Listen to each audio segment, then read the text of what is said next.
Nous entamons donc la dernière partie de ce cours d'introduction générale au Testament Nouveau et nous allons aborder une dernière ultime section sur donc les épîtres catholiques non johanniques, donc qui ne font pas partie du corpus johannique, donc puisque nous avons déjà vu dans le corpus de Jean, nous avons déjà vu les 3 épîtres johanniques, donc nous ne les insérons pas ici dans cette section, même si habituellement dans les découpages bibliques, tels que vous les avez aussi bien dans la Bible de Jérusalem que la Tobe, toutes les épîtres catholiques, y compris les 3 de Jean, font partie de cette ultime section dans la distribution du Nouveau Testament. Donc, pour des questions de regroupement par famille de textes liés aux auteurs, la présentation de ce cours a voulu mettre ensemble aussi bien le corpus lucanien. Vous vous souvenez que j'ai mis l'œuvre de Luc ensemble, c'est-à-dire les actes l'Évangile et les actes des apôtres. Pareillement, nous l'avons fait pour l'œuvre de Jean, peut-on dire, donc aussi bien l'Évangile, l'Apocalypse que les 3 lettres, donc le corpus johannique. Nous l'avons fait aussi pour Paul, puisque le corpus paulinien est homogène, avec les protos et les deutéro-pauliniennes. Ici, nous allons donc avoir, une présentation de cette même nature en mettant ensemble tout le reste, si vous voulez, des écrits du Nouveau Testament qui ne sont pas des traités, mais plutôt des lettres, donc des épîtres. On entend par épîtres catholiques ces lettres du Nouveau Testament qui étaient lues dans la quasi-totalité des églises chrétiennes dès la fin du 1er siècle. En fait, elles sont catholiques du fait qu'elles sont lues dans toutes les grandes églises à la fin du 1er siècle. Ce qu'on appelle les grandes églises, ce sont les 3 grands premiers patriarcats, ou même 4 grands premiers patriarcats, ce qu'on appellerait aujourd'hui des diocèses, mais c'était immense les territoires. Donc Jérusalem, Antioche,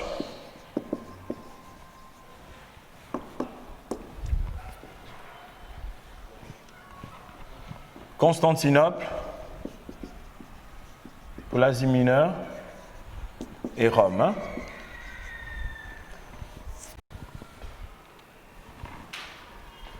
On va mettre Antioche, Alexandrie.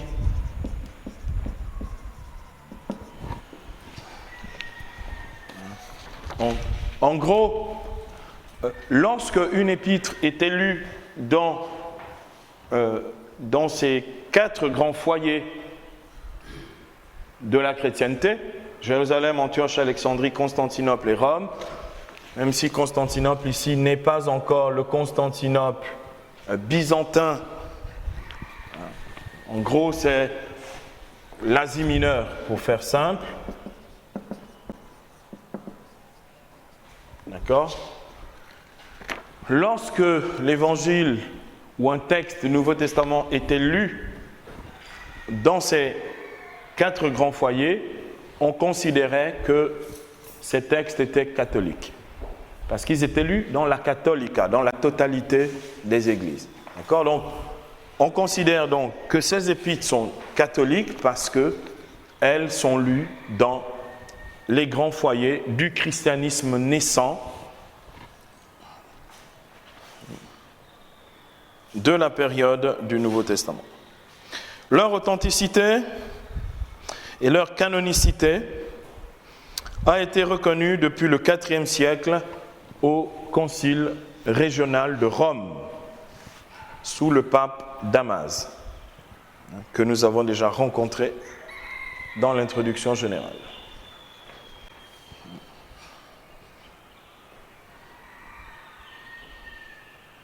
on peut signaler leur caractère pastoral et pareinétique. Caractère pastoral et pareinétique.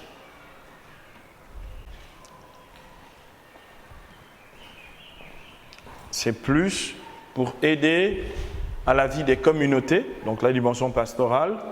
Et pareinétique, c'est souvent donc ou des encouragements ou des corrections adressées aux communautés.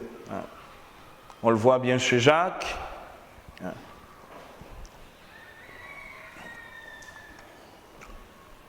Ou justement, dans les 2 de Pierre, où là il est clairement question de vie pastorale et aussi de nécessité pour les chrétiens de mener une vie chrétienne cohérente avec leur foi. On peut signaler leur caractère donc pastoral et pareinétique car ils ont souvent servi à éduquer à la vie chrétienne, comme on le voit donc chez Pierre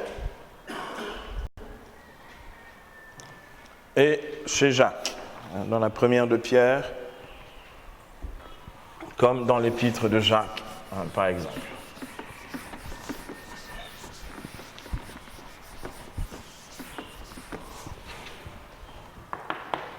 Je voudrais ici vous présenter dans un premier point la liste et les datations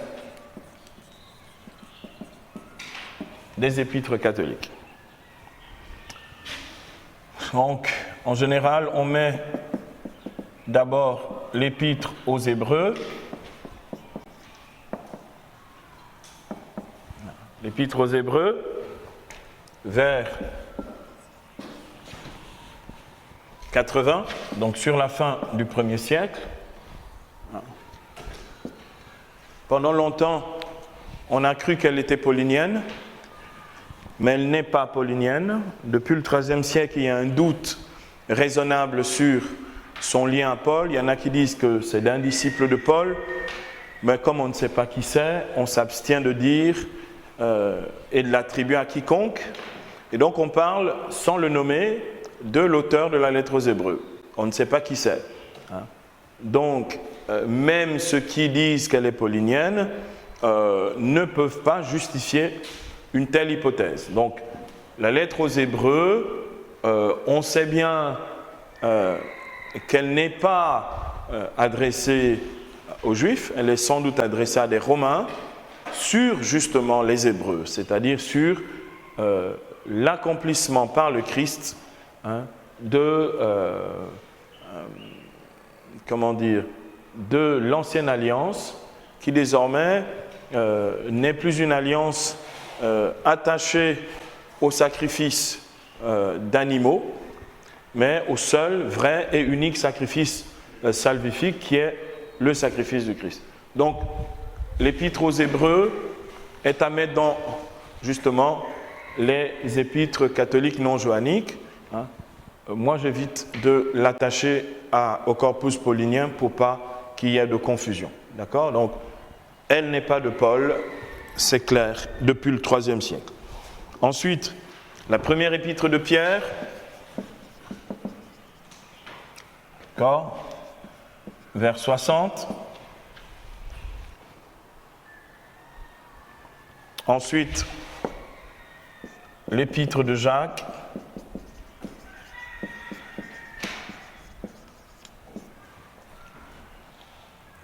donc vers 70.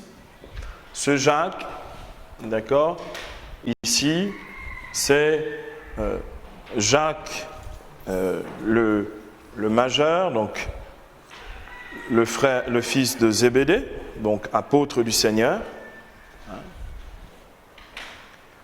C'est pourquoi cette épître, malgré le fait qu'elle ait résisté et que beaucoup ont remis en cause même la paternité de Jacques sur cette épître, mais parce que c'est un apôtre et que la doctrine n'est pas hérétique, on a retenu Jacques. Mais même jusqu'au XVIe siècle, aussi bien Luther que le Concile de Trente hésitent à faire rentrer Jacques dans le canon des Écritures. Mais Jacques a réussi à se faufiler et Jacques est authentiquement canonique, donc cette épître de Jacques, le majeur, puisqu'il y a l'autre Jacques, le mineur, premier évêque de Jérusalem, qui est le frère du Seigneur, d'accord, le cousin de Jésus et aussi frère de Jude, l'épître à Jude que nous allons voir dans un instant, donc, ou que nous verrons la prochaine fois. Hein. Je pense que nous verrons la prochaine fois avant notre traité de mariologie. Donc, épître de Jacques, vers 67. Ensuite, après Jacques, donc l'épître de Jude,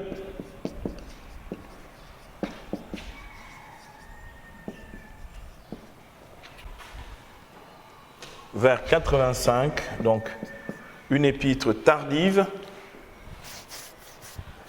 épître de Jude vers 85, et enfin la deuxième, épître de Pierre, ou de Pierre simplement.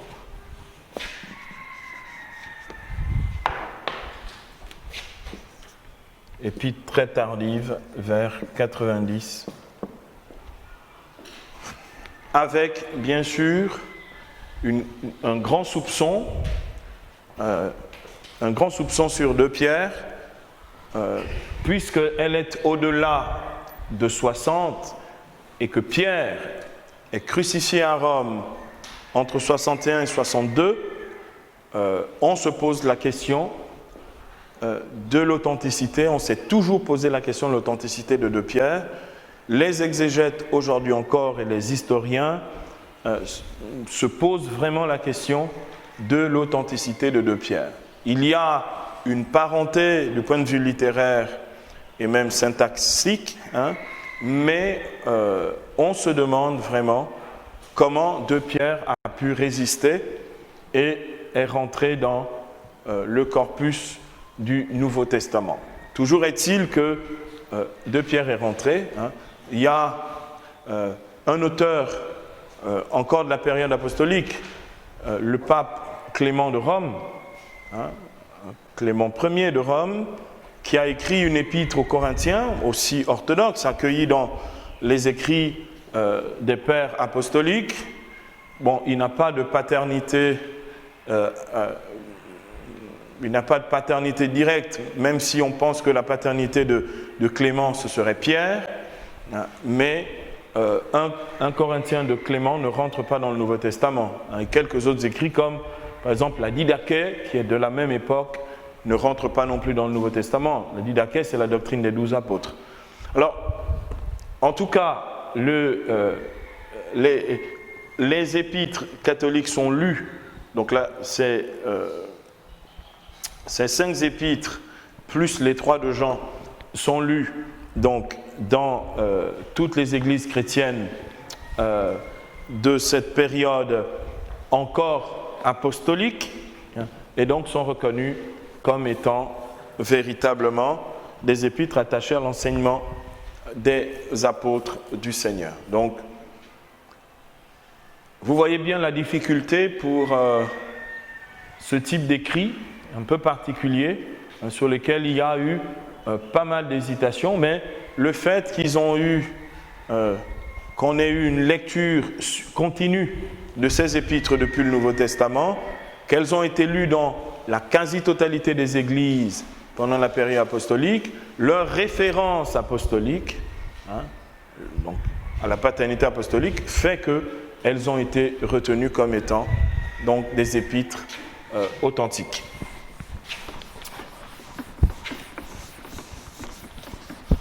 Voilà donc pour la liste et les datations.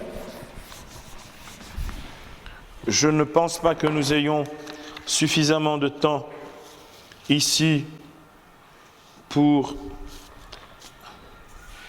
aborder l'épître à Jude, même si je crois qu'on peut le faire.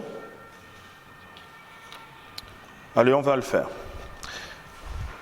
Comme je vous l'ai déjà dit, les épîtres catholiques, comme d'ailleurs les épîtres pauliniennes, sont grosso modo construites ou structurées sur le même modèle que les épîtres pauliniennes, à savoir un prescriptum, un corps de la lettre et un post-scriptum. Donc, elles ont vraiment le statut d'épîtres, c'est indéniable, incontestable. Nous allons voir donc à présent, dans un deuxième point, donc, pour illustrer l'épître de Jude, que très peu lisent parce qu'on considère que c'est une épître mineure. Épître de Jude ou de Judas. Non pas l'Iscariote, mais Jude, le Judas, le frère, le cousin de Jésus, frère de Jacques. D'ailleurs, comme il se présente lui-même au début de son épître.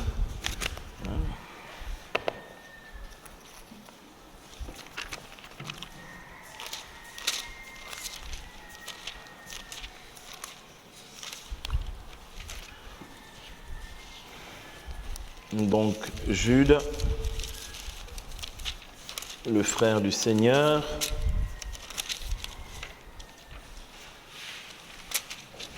donc c'est après la 3e de Jean, verset 1 ici. Jude, serviteur de Jésus-Christ, frère de Jacques, aux appelés aimés de Dieu le Père, gardez pour Jésus-Christ à vous miséricorde et paix et charité en abondance. Donc on voit bien que ce n'est pas paulinien. Paul, la marque paulinienne, c'est charis, grâce, Irénée ou Érénée, grâce et paix, d'accord, de la part de notre Seigneur. Lui, il allonge sa liste de tous les attributs de la bienveillance divine, miséricorde, paix, charité en abondance. Donc, chacun son style. Donc, il se présente clairement comme étant le frère de Jacques. L'épître de Jude, donc Jude que l'on abrège JD, d'accord. L'épître donc de Jude, écrite pour certains, donc écrite autour de 85 après Jésus, est une lettre composée de 25 versets, un peu comme la lettre ou l'épître à Philémon que nous avons vu tout à l'heure. Son auteur se présente comme étant frère de Jacques, ici au verset 1er. Ce Jude est donc un cousin du Seigneur et fils de Marie, femme de Cléophas. Jude, c'est ce Jude, fils de Marie, femme de Cléophas, comme on le voit. Je pourrais vous renvoyer ici, conférer Matthieu, chapitre 13, verset 55. N'est-il pas le fils du charpentier? Sa mère n'est-elle pas la dénommée Marie et ses frères, Jacques, José, Simon et Jude, ce fameux Jude.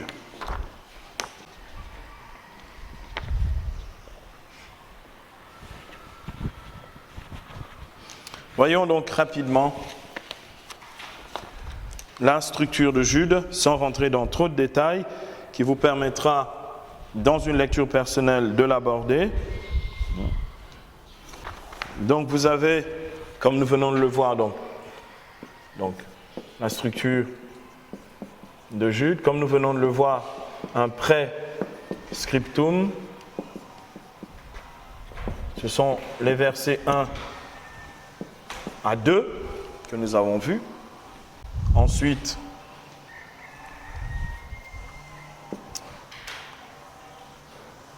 un corps de la lettre.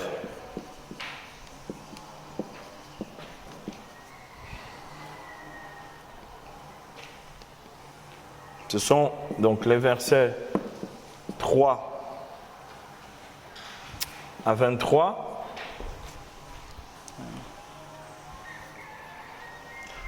Qui traitent donc, petit a, de la doctrine du salut en Jésus-Christ.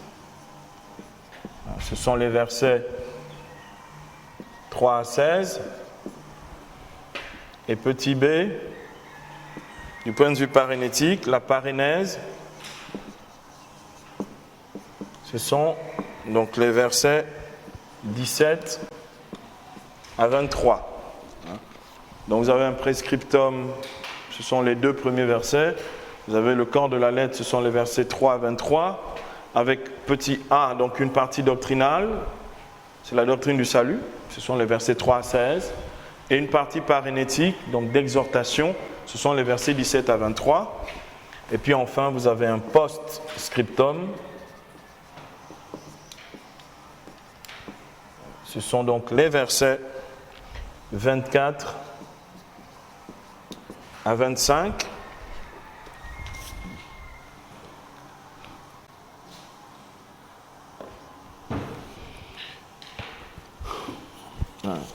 Ces derniers versets 24 à 25 ont une doxologie à celui qui peut vous garder de la chute et vous présenter devant sa gloire, sans reproche, dans l'allégresse à l'unique Dieu notre Sauveur, par Jésus-Christ notre Seigneur, gloire, majesté, donc c'est une doxologie, force et puissance avant tout temps, maintenant et dans tous les temps. Amen. Donc, Jude termine par cette doxologie.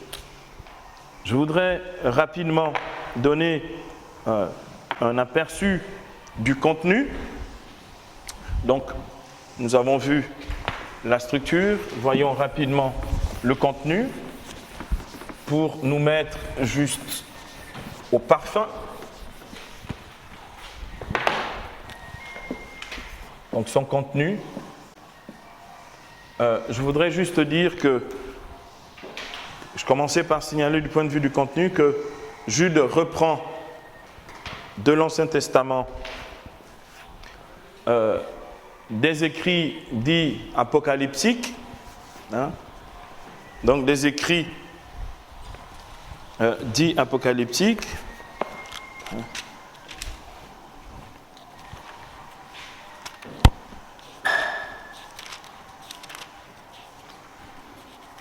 et donc de grandes similitudes apocalyptiques.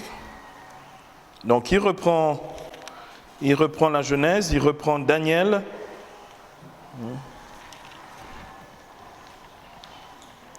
essentiellement. Donc il reprend l'apocalyptique de Daniel qui montre aussi bien la fin des temps, mais il reprend aussi quelques versets dans des écrits parallèles au Nouveau Testament, que l'on appelle les écrits intertestamentaires. Par exemple, il cite explicitement le premier livre d'Enoch, d'accord ? Le livre d'Enoch, qui est un livre intertestamentaire, donc entre l'Ancien et le Nouveau Testament. Ce fameux Enoch dont nous parle le livre de la Genèse, qui a marché avec Dieu et qui fut enlevé. L'auteur de la lettre aux Hébreux en parle aussi. Mais il y a un livre considéré comme apocryphe qui n'est pas rentré ni dans l'Ancien ni dans le Nouveau Testament, mais que l'on rattache davantage au Nouveau Testament.